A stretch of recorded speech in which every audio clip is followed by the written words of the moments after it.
On this episode of ResiWeek, Claire Controls has a brand spanking new controller. We talk about that and the modularization of control systems. And Slysoft has killed any DVD software, what that means for home theaters. All that and more, next on ResiWeek. The network for the AV industry. What are you listening to? This is AV. This is AVNation. This is AVNation.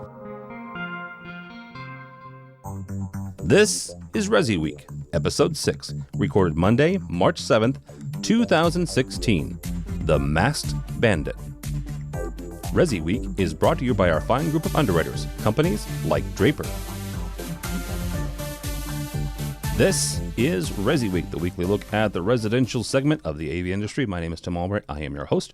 With us, the madam of covering all things AV. Her name is Julie Jacobson from CE Pro. How are you, ma'am?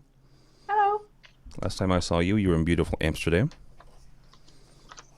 It's a good show. So she was at ISC along with us. Also with us another guy I saw in Amsterdam, Paul Williams from Control 4. Welcome, sir. Thanks, Tim. Pleasure to be here. And last but not least, my buddy and pal and brother, Mr. Richard Fragoza from Fragoza Designs. Hello, sir. Hey, mellow, damp West Coast greetings. We actually have rain for once. So. Wow. Yeah, but in honor of that, right, you know what, it might as well have a Monday no pants. Jeez, thank you for that. Don't stand up. Good Lord. Don't stand up, Rich. Let's just not do that. All right, I think this is the third week in a row we're going to cover this story, and unless one of you three have something groundbreaking, we're just going to mention this. Until Hanhai / Foxconn signs the paper, then we can talk about exactly what's going on. But according to the Japan Times, quote unquote, Hanhai may very well ink the Sharp deal on Monday. Now, understand that Japan is a few hours ahead of us, and they still haven't done so yet. They ran into a couple of issues, something like, I don't know, $3 billion in debt that Sharp suddenly had, or that Hanhai suddenly found. I don't know. But apparently, according to these sources and some other ones like Wall Street Journal and others, they're going to go ahead and go with this deal. They've upped Foxconn has upped the ante to about $6 billion and some change for the Sharp Group. Again, if it happens before the end of this show, we'll have folks comment on it. Otherwise, we're still waiting for Foxconn and all the wonderful people to come together as one. So, all right. A couple weeks ago, we had on Delia Hansen from Claire Controls, and the first actual story we're going to have comment on here is an interesting thing they've done. It's called the Click Mini, and according to both them and also the story out of Residential Systems, this is their new controller, right? This is their base model, which is interesting because of the price point. It's also interesting because it's modular, right? Mr. Fragoza, we're going to kick it off with you here. You live and breathe inside the Residential Systems. Is this something that makes a whole lot of sense, either from the price point or also from the modularity, that's a word, of the system? Yeah, I think it's a natural, evolution of where we are going with systems. And you're going to always wind up taking two approaches. You're either going to go with a centralized approach, which has its pros and cons, and a decentralized approach. And I think what we're seeing more and more, especially trying to get into the market at different price points, and I mean, it's an IoT world. It's just that simple. And so this device that's coming out is another example from a established AV company coming in and saying, we have to follow this process. We have to find ways to make it more affordable, more accessible, give you just some of the features you want. It's almost like the freemium feature you get with apps at times. Yeah. You can get X for this amount, and if you want more, then you can graduate to the next part. And I mean, take a look at what all the manufacturers are doing right now. I mean, Claire isn't the only one. I mean, there's all of the major automation manufacturers have to do it. I think if they're not doing it, it's a fast way. And I've said it more and more times than before. It's really possibly, they could be a Kickstarter away from that industry being completely overwhelmed. And so I think it's smart. And I think that they are targeting also younger, a younger demographic. I mean, what was it they were looking at the other day in terms of millennials? The amount of them that are actually considering home ownership is just plummeting drastically. So they do need something that for somebody who may be in more of a transitive state, that they aren't going to be building a 4,000, 5,000 square foot house or even a 2,500 square foot townhouse. These are the guys that might be in and gals who might be in a 1,000 square foot condominium, and they want some of the creature comforts of it, but they don't necessarily want the expense or the expense of it. So I think it's a smart move. I think we're going to see more and more of it as time passes. All right, Julie, I'll take the other side of this. Rich said they have to do it. Companies like this have to do it. Do they have to do it? Well, Claire is a really interesting company, and Delia is very forward-thinking. When she was in Crestron, we had talked about some of these new products and services that they're now launching at Claire. She's a clever cookie, and they're doing some cool things. Claire has always taken a modular approach to its home control systems. They have a very cool industrial design where you have stacking modules, and the bus just runs right through them. You just literally stack them on top of each other. My understanding from talking to Delia a couple days ago is that this piece will eliminate, they've had 3 versions of their Click product. I think this one eliminates one of them and allows for some modularity, and I think the retail price is something like $400, or is that something? $399. It's $399, yeah, $400. $399. And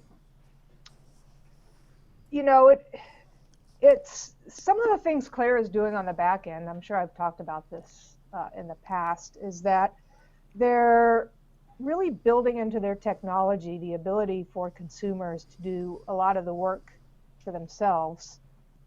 And even though they're using Z-Wave, which can be complicated, they're trying to get integrators and consumers themselves to use Claire's own Z-Wave products, because they really are purpose-built for Claire's own applications. You can get richer data from their Z-Wave devices than you can from third-party devices.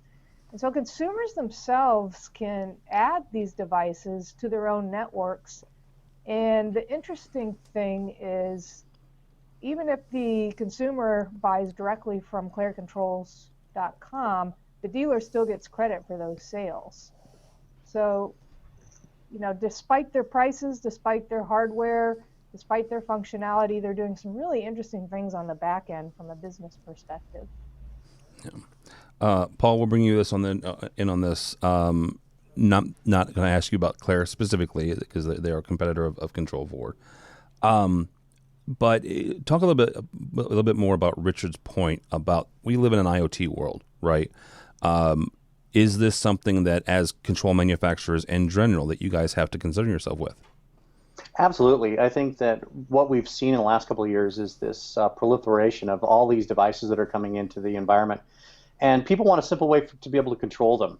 And so if you start there with all of these devices that are coming on the market, I can have an app literally for everything in my house. It would have its own separate app.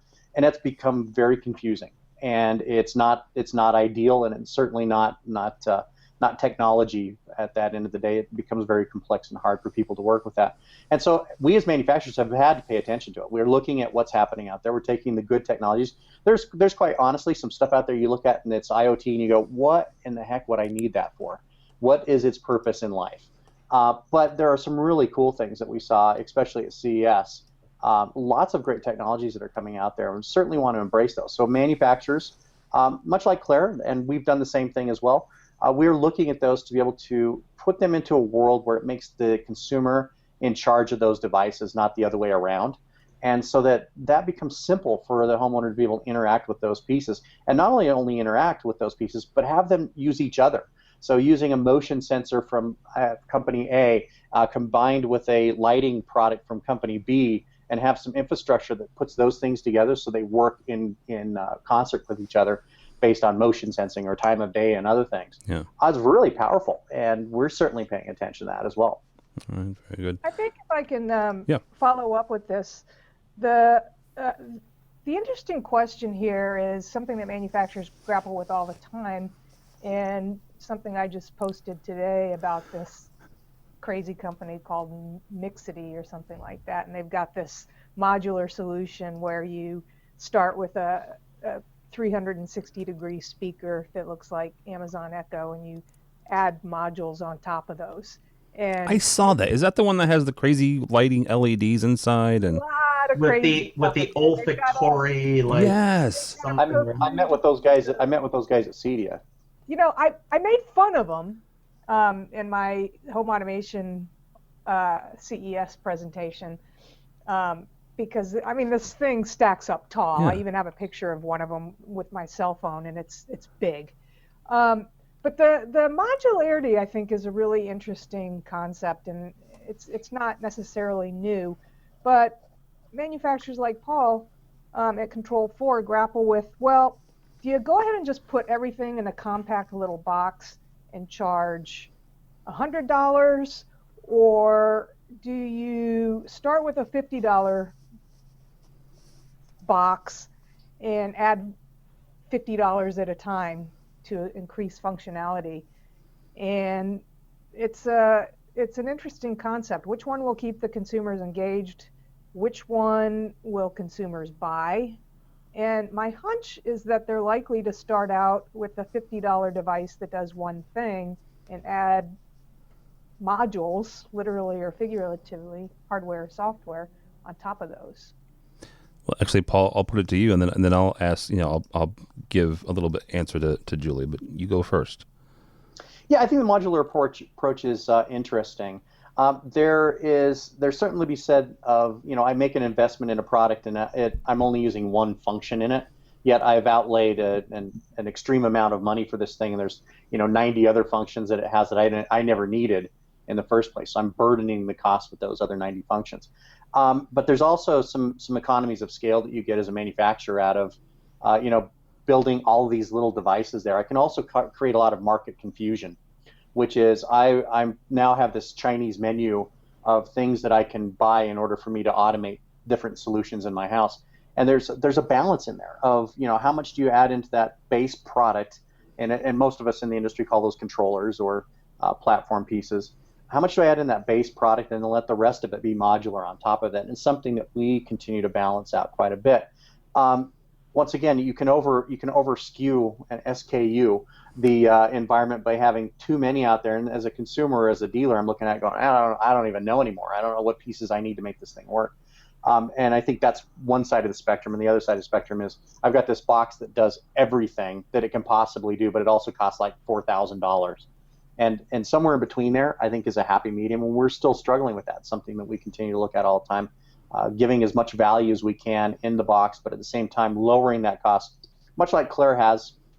We've come up with some very, I think, attractive pricing in recent months for what we're doing there in the same time frame. So, let me give you my 2 cents on that. So you take a look at kind of what a lot of people talk about as being modular, and that is the connectivity. Right, those are the modular pieces that we want to add on.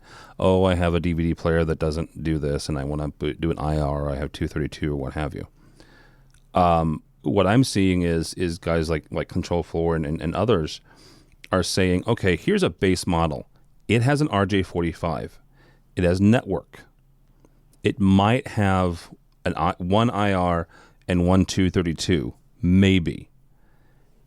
Then if you need to do more, if you have almost at this point legacy products that have, bidirectional 232, or you need to do IR, great. If not, that little RJ45 is going to get you the majority of what the smart homes are having right now, right? You want to talk to a Nest, you're not hooking it up to IR. You're not doing a relay. You're talking to it over the network. You want to do a smart TV, you're talking to it over the network. You want to do a smart, head-end unit, you're talking to that thing over the network. So a lot of these modular pieces, to Julie's point, is probably going to end up being, more software-driven than the individual, let's stack, more 232, or in the old, well, not the old days, you can still do it with the Crestron Pro 3 and AV3. The card slots you could do. If you needed, three more 232 ports, you just buy a card and slapped it in. That's their modular version of that. I'm seeing where they're starting with a network-centric piece, and then if you need physical connections that like the 232 and or relay, what have you, that's what they're modularizing, I guess. So. Can I throw in one quick Sure. point that kind of Paul really it kind of keyed in on what I was just thinking, is that a lot of what we're seeing is based on the existing business models that we've had in the custom installation industry for 25 years.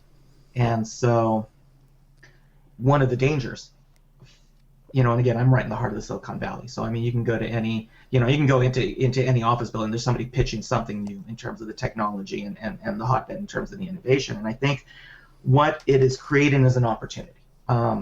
I think personally, I mean, I still make my living on the bespoke industry. There's always going to be that purpose-built industry. Somebody's looking for a facilitator to guide them through the technology maze, like Paul was saying.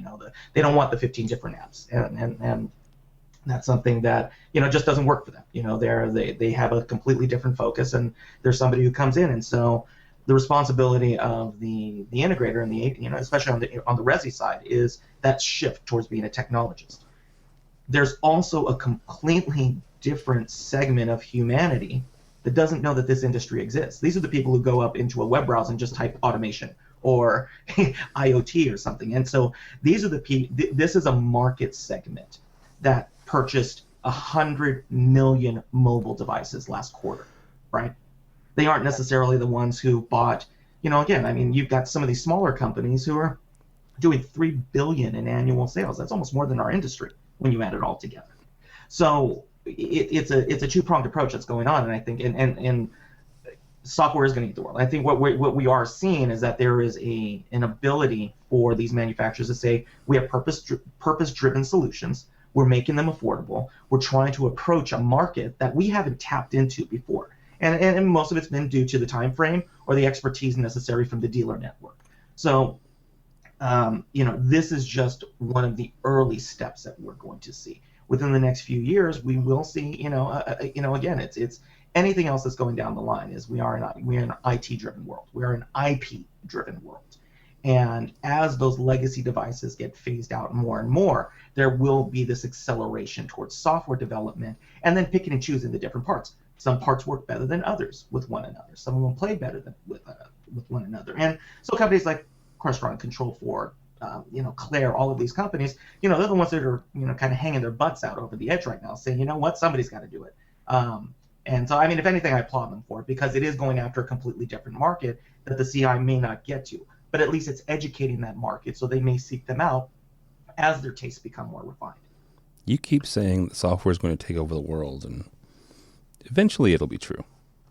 Eventually. We all may be dead. But... All right. One last comment. One last comment on that, real quick, before we move on to the next thing. So to echo Rich, that's one of the things that we're certainly looking at is that you do have this undercurrent of the economy that's looking at these solutions and going, a point solution's fine. That's all I wanted. I wanted a sprinkler app, I wanted a door app, and I wanted to control a couple of lights, and I've got 3 apps, and I'm fine, and everything's good for me. And we certainly want to be paying attention to that, but we as manufacturers have had to be very cautious because so far the road's been paved with victims that have tried to enter into kind of that DIY space and have been punished severely by it. You take a look at Wink and some of the others that have been out there.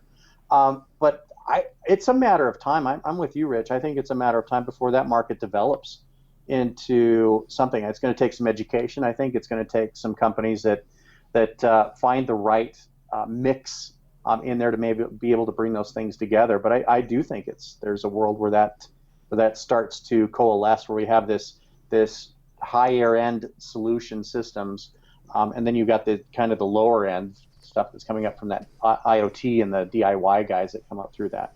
It's a matter of time. I don't think it's there and matured yet, but it is coming. Uncle Richie, he says you're right. Just gonna put that out there. All right, some actually horrible news, absolutely horrible news, and God love Julie for posting it on my Facebook feed the other day.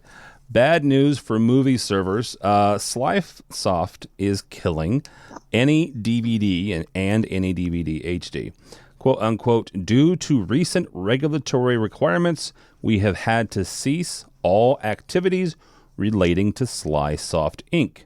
We wish to thank our loyal customers and clients for their patronage over the years. Now, if you're not familiar with any DVD, this is not a commercial because, well, they don't exist anymore. It was a cool little platform, right? You opened up the software, you put your DVD in the computer, and you got to rip it. And they made several, you could make several different types of files out of your DVDs, right? They had different functions where you could eliminate all the menus and just put the movie on there. You could strip away the different languages, so you made the disc smaller. It was actually pretty cool. Yeah. So the movie industry has once again striked after they nailed Kaleidoscape, and now they've gone after these guys. Rich, is there a point here where we are going to be able to do? I don't know what all four of us have done in the past, where made copies of tapes, for crying out loud, 100 years ago. Bootleg tape. Well, the first thing that I got to say is, any DVD has left us, but long live Red Fox. Red Fox. Red Box? Red Fox. Oh, Red Fox. Red Fox. A couple of days ago, ironically enough, seems to have the Red Fox logo with any DVD on it. Really? And currently, their forum site is up right now, bringing up information about any DVD software, with the promise that within the next few weeks, any DVD will be returning in a different format, headquartered out of Belize. So, okay. The fox has a headband on him though. He's got a bandit stripe across his well, eyes. see, and here's the problem. He says Red Fox, and I think of Sanford and Son. But go ahead. Exactly. I don't know, boy, about this. I have never been a fan of technology that has been managed by attorneys in litigation. Amen, brother. With that said, there is always going to be a fringe of the technology consumer that feels that, and I can't even say rightfully so or rightfully not, that, they bought it, it's theirs. They own it. What they do with it is their own. The movie industry itself is after one thing, to protect itself. And is it consumer friendly? No, not really. It's movie industry friendly. So is there ever going to be a partnership in terms of technology that will allow it to be as friendly and as easy to use, when somebody grabs their media in whatever format it is to use it the way they see fit? No, they can't. We're seeing a little bit more in terms of digital rights management and the encryption methods, that at least it makes it a little less painful, that when you acquire the content, you can move it from one device over to the other. In the old days, any DVD was your only option, or a $30,000 Kaleidoscape player. Yeah. There was nothing in between at that point. There was a couple of companies who would try. There was, one company, but the other one was a physical media company. You had Eshin, had their huge DVD changer system, which I had forever. We had 1,200 DVDs sitting in changers. Yeah. Oh yeah. Yeah, and it was great. It was great. It was, when it finally died. It was a sad day in our household. We had to switch everything over and move to that content. But now with Ultraviolet, now with with Apple and all of these different formats and the streaming formats and the ability to share content, it's less of an impact than it used to be. Before, when you tried to get the DVD that you purchased and you were going to get it onto your tablet or take it with you, you didn't have bandwidth. You didn't have the pipes to be able to do it. It's like anything else. It's the passing of an era. They went through. They came out with the first Blu-ray. Ripping software. What would be the word? Yes. Yeah. Since they don't exist anymore, yes, they were Blu-ray ripping software. Format exchangers. So, I think it's 5, 6, 7 years ago was much bigger news. It would have been much bigger news than it is now. And I think that definitely piracy is not nearly as much of an issue anymore, because people just don't want to be bothered with it.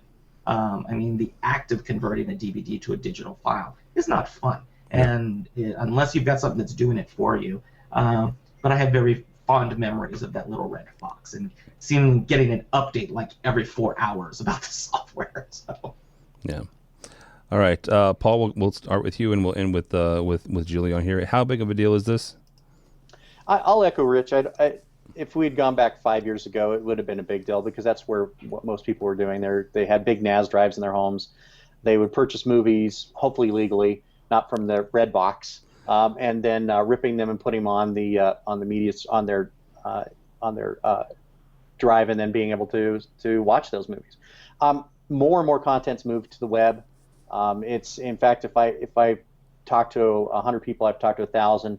That, it's been a long time since many of those people have purchased a Blu-ray or a DVD, because they go out to iTunes, they go out to Netflix, and they Hulu, wherever it may be, and they get the content whenever they want it, wherever they want it, and that's changed significantly. I will say though, that undercurrent, as Rich was mentioning, Red Fox popped up, and that got a lot of attention real quickly, and I'm confident. The reality is, as much as the motion picture industry tries to throttle that, the more they actually entice an undercurrent to occur, is that you have the anti-establishment folks that are out there, and they're like, well, I'm going to find a way to make this happen, and someone will find a way. There's always going to be a way for you to take content that you get, I won't say obvious, but at least for the foreseeable future, take content that's located on a Blu-ray disc that you purchased, bring it home, and find some piece of software or some piece of hardware somewhere that somebody's going to create that allows you to take that content and put it on another device. It's the reality. The legalities of that are, not of question, because I think that's already been established, but that's the reality. But much less of a deal now than it was, 5 years ago, for sure. Yeah. All right, Ms. Jacobson, we'll end with you on this one. How where do we go from here with the demise of SlySoft? I think it's a big deal.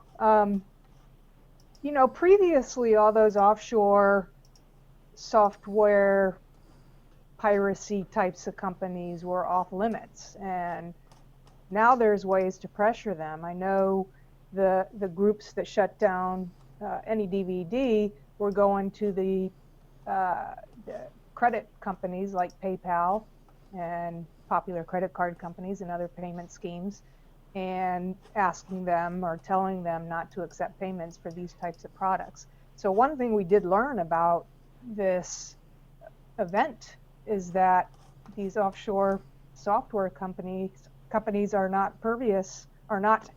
impervious to these types of actions. Now they're going after DVD Fab, which is in China, which is harder to get to, but there are some indications that they will be able to shut that down.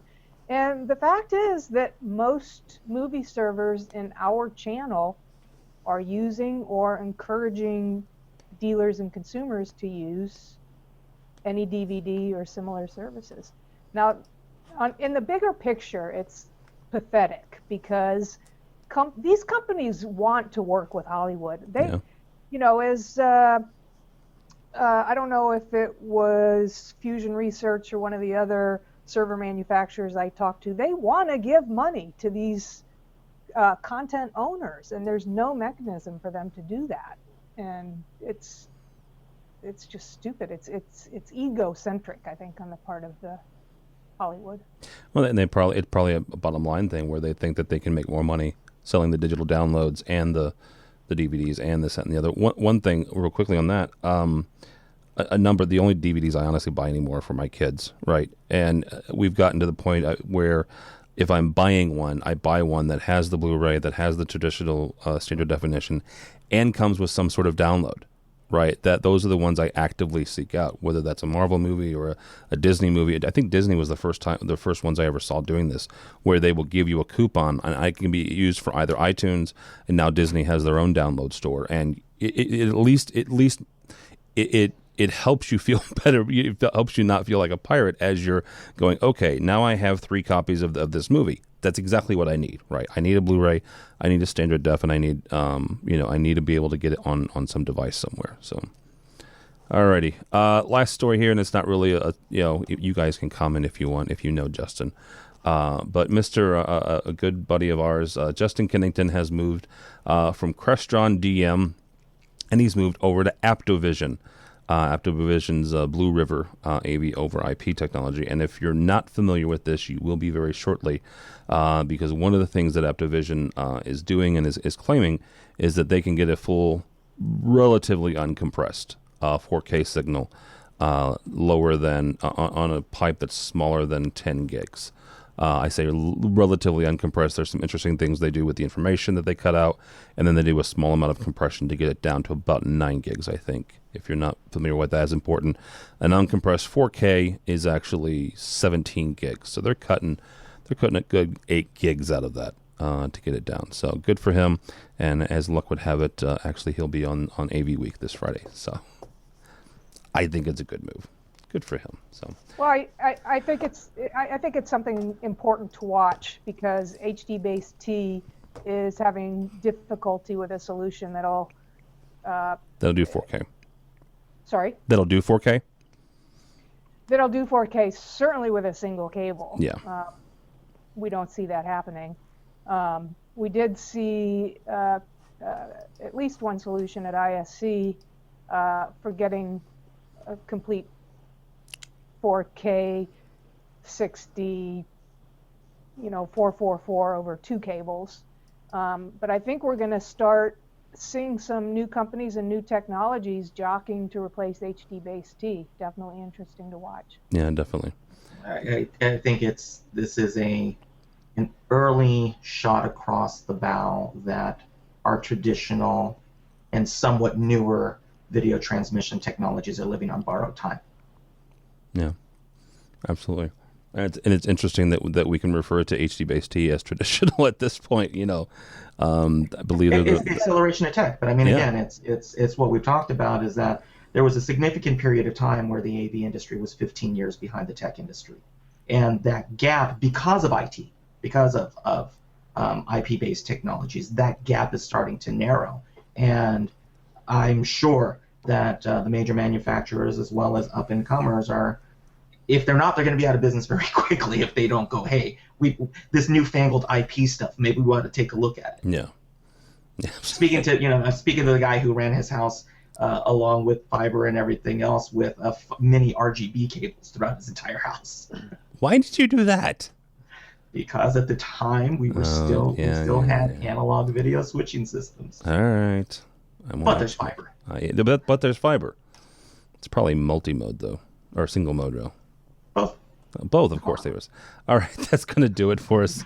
Ms. Jacobson. 3 miles of transmission. I know. Ms. Jacobson, thank you so much, ma'am. I always appreciate your time. Thanks for having me. I appreciate it. How can people find you or CE Pro? I'm at jjacobson at ehpub.com. Visit CE Pro at cepro.com. We've got a webinar coming up this Wednesday on best practices for networking in a smart home. And then a week or two after that, I'm doing the big ISC security show preview with trends in security and home automation. Very cool. Very apropos, actually, based on some things we've had happen the last couple months. So, all right. Mr. Paul, thank you, sir. I appreciate it. Oh, you're welcome. Thanks. Pleasure to be here. How can people get a hold of you? So I can be reached at pwilliams@control4.com. And if they want to learn more about Control4, it's just control4.com. All right, very good. Control4.com. And last but not least, Mr. Fragoza. Thank you, brother. Oh, hey, my pleasure. And I'm glad to have some time in real space with you playing video games over the weekend. So, R. Fragoza as at R. Fragoza. Not everybody watches, Rich, so you have to, I'm going to point, yes, exactly. R. Fragoza is his Twitter, and he told me on Friday that he's going to update his website sometime this year. Yes, considering, well, that'll be the source of another show about how I wrote about how you kill your social media presence, and then I wound up doing the exact same things that cause it. Yeah. So, but you can find me there, or type in my name to any of the Googles or searches, and all kinds of different things show up, along with stuff that I've done for my boss here at cepro.com, and also Electronic House as of recently, and also State of Control. Next episode coming soon. Sometime soon. Yeah, Greenblatt got married and got all crazy. So yeah, we're doing something called working. Yeah, there's that too. So figure. That darn work thing. It does get in the way. My name is Tim Albright. Don't follow me, but go by the website if you would please, AVNation.tv. AVNation.tv, you'll find this program and a host of others. We have a brand new Ed Tech coming up. That's our education-focused show. And as I mentioned earlier, Justin will be on our weekly commercial show called AV Week. That happens on Fridays at this very time. So AVNation.tv, AVNation.tv. Thanks so much for listening. Thanks so much for watching. This has been ResiWeek.